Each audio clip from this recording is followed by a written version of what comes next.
இப்போது நம் ஊராட்சி ஒன்றிய துவக்கப்பள்ளி குருவரெட்டியூர் மாணவர்கள் சுற்றுச்சூழல் பாதுகாப்பு பற்றிய நாட்டிய நாடகம் ஒன்றினை நிகழ்த்த போகிறார்கள். ஏன் தம்பி கோபாலு, ஏன் சோகமா இருக்க? என்னாச்சுப்பா? அண்ணே, அது என் நிலத்துல பயிர்கள் எதுவுமே வளரல. ஆனா உன்னிடத்துல எதை போட்டாலும் வளருதே. எப்படினே? உன் வயலை பார்க்கவே ஆசையாக இருக்குனே. ஓ, அதுவா?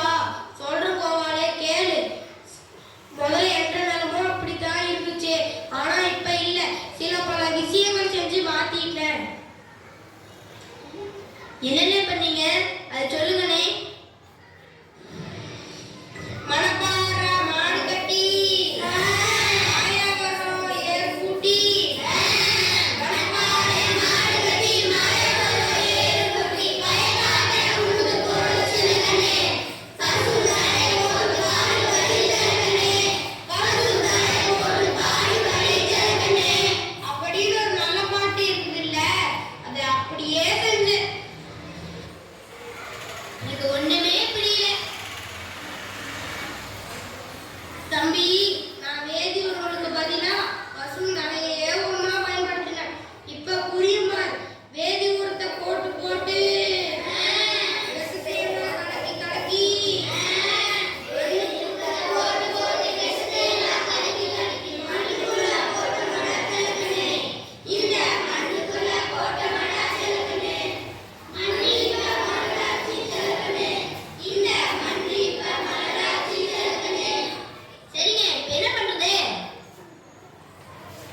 அதுக்கு நான் ஒரு வழி சொல்றேன்.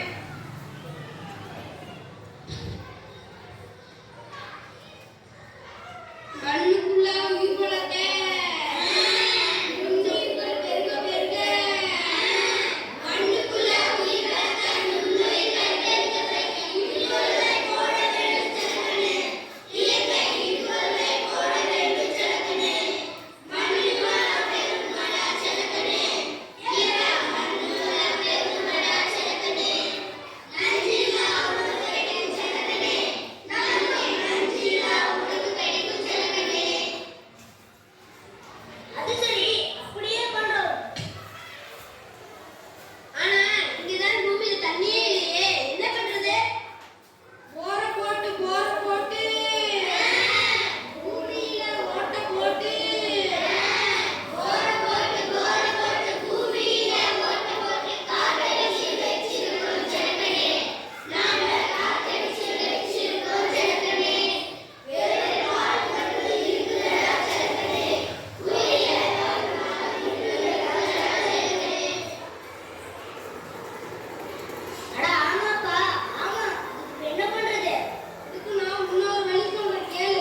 வயக்காட்டின் தாழ்நிலத்துல, தண்ணி தேங்கும் பகுதியில, வயக்காட்டில் தாழ்நிலத்துல தண்ணி தேங்கும் பகுதியில பணக்குட்டை அமைக்க வேண்டும் சிறுகனே. மணக்குட்டை அமைக்க வேண்டும் சிறுகனே. நீரை காட்டில இருக்க வேண்டும் சிறுகனே. நீரை காட்டில இருக்க வேண்டும் சிறுகனே. இரு, வானத்திலிருந்து தண்ணியே ஈர்க்கணுமா? எப்படி? மழை வேணும், மழை வேணும். அந்த மழையை ஈர்க்க மரம் வேணும். மழை வேணும், மழை வேணும், மழை ஈர்க்க மரம் வேணும். மரங்களாம் மழை வேணும் சிறுகனே. நாட்டை மரங்களாம் மழை வேணும் சிறுகனே. அதுக பறிச்சு கூட தாங்குமடா சிறுகனே. அதுக பறிச்சு கூட தாங்குமடா சிறுகனே. இப்ப புரிஞ்சுது. மணக்குட்டையை அமைத்து மழைநீரை சேர்க்க வேண்டும். பிறகு சூழலை குளிர்ச்சி செய்ய, மேகத்தை கவர, வறட்சியை தாங்குகிற மரங்களை நடணும். அதானே? அதேதான். பாயிண்ட் முடிச்சிட்டான் பாரு. அது சரி, கையில் என்ன பிளாஸ்டிக் கவர்? அது என் பையனோட புத்தகத்துக்கு அட்டை போட்ட பிளாஸ்டிக் கவரு. அது கிழிஞ்சிருச்சு. அதை எரிக்க போறேன். இல்லைனா குப்பையில் போடுவேன். உனக்கு என்னடா இப்ப? சிங்கிச்சா சிங்கிச்சா சிவப்பு கலரை சிங்கிச்சா பச்சை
தூக்கியே போடுறேன்டா. இது விவசாயத்திற்கு மட்டுமல்ல, நமது வாழ்க்கைக்கும் தான். மண்ணை பாதுகாக்கணும், மழை தண்ணியை சேகரிக்கணும், காற்றை சுத்தப்படுத்தணும். இதை வீட்டிலிருந்து ஆரம்பிக்கணும். இப்படி ஒவ்வொருவரும் மாறினால் நமது சுற்றுச்சூழல் பாதுகாக்கப்படும், சொர்க்கமாக மாறும். சூழலை காப்போம், சுகமாய் வாழ்வோம். நன்றி, வணக்கம்.